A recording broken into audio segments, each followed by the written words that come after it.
बुद्धू तो होंगे ही। इंटरेस्ट है तो नहीं जाओ, द्वापर युग में आ जाना।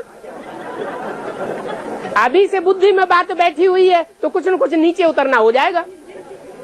श्रद्धा विश्वास नहीं है कितना इतना साल जो हम लोग पुरुषार्थ करते हैं। अरे सुख चाहिए जीवन में या ज्ञान चाहिए?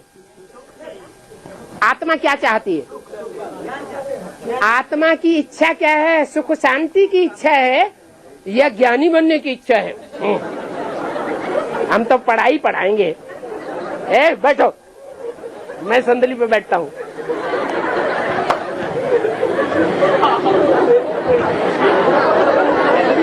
हमारे जोश के पांव हिलता रहे।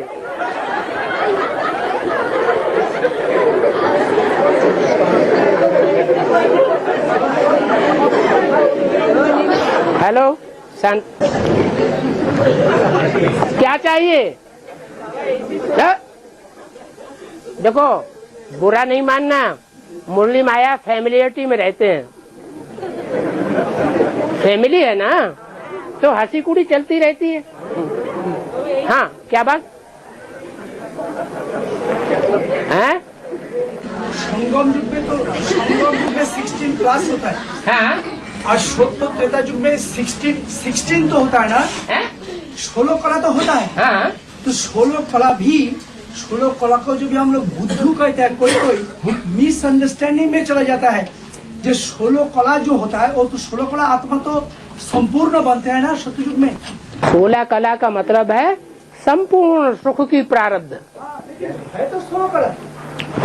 देखो ये बात बुद्धि में बैठती है कोई कोई के कि अगर हम ज्ञानी हैं तो सुखी हैं, लेकिन ये मेंटलिटी ठीक नहीं है।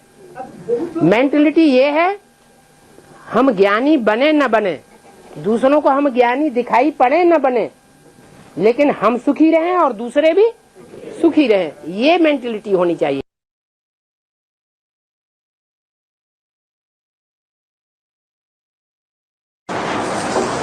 वो दिन जल्दी ही आ जाएंगे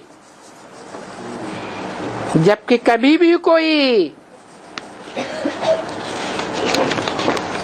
भिखारी इस ब्राह्मण परिवार के संगठन में पांव भी नहीं रख सकेगा।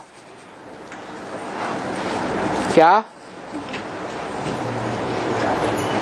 अभी तो दुर्योधन दुशासन घुसे पड़े हैं, कीचक घुसे पड़े हैं, गंदे डर्टी ब्रूट्स जो शिव की शक्तियों को अबला बनाते हैं, बरगलाए बरगलाए करके।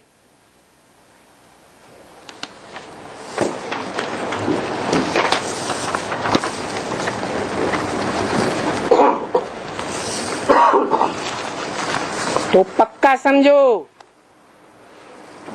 कि अभी जल्दी ही वो दिन आने वाले हैं जबकि कोई भी पतित आकर के सभा में बैठ नहीं सकेंगे। जो संघ के रंग में आकर पतित होते रहते हैं। किसके संघ के रंग में? विकारियों के संघ के रंग में रोज आते हैं, रोज विकारी बनते हैं।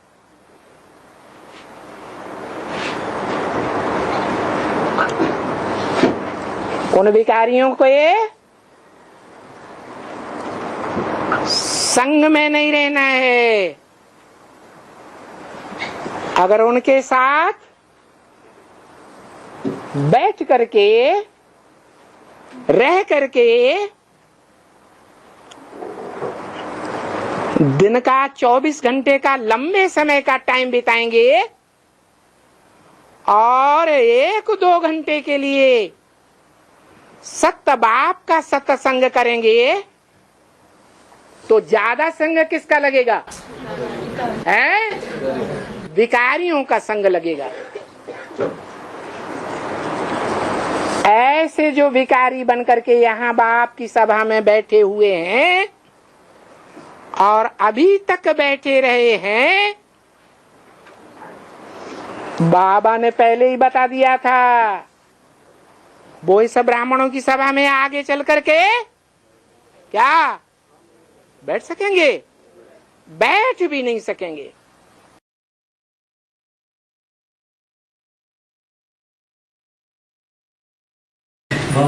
भाई का प्रश्न है, वार्तालाप 312 में बाबा ने बताया कि नदियों में कचरा डाला जाता है। कोई कोई नदियों में डाला जाता है, कोई कोई में नहीं भी डालते हैं। जैसे अमेरिका की नदियां हैं, उसमें कोई कचरा डालता है क्या?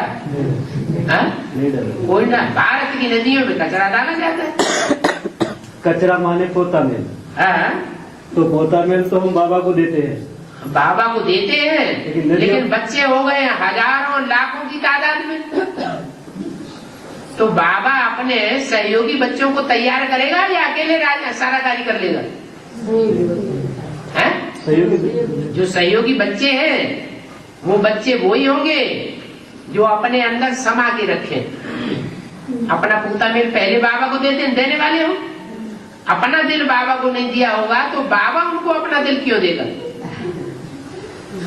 तो वो नदियां हैं जिन नदियों में उनका कचरा डाला जाता है, वो नदियां पढ़ करके सुनाती हैं और बाप तक पहुंचाती हैं। बाप माना सागर। नदियां कचरा जो लेती हैं वो कचरा क्या करती है? उस कचरे को सागर में ले जाकर डाल देती। हल्का हल्का फुल्का होता है तो इधर उधर फेंक देती है किनारों पर, और गहरा कचरा होता है तो सागर में जाता है।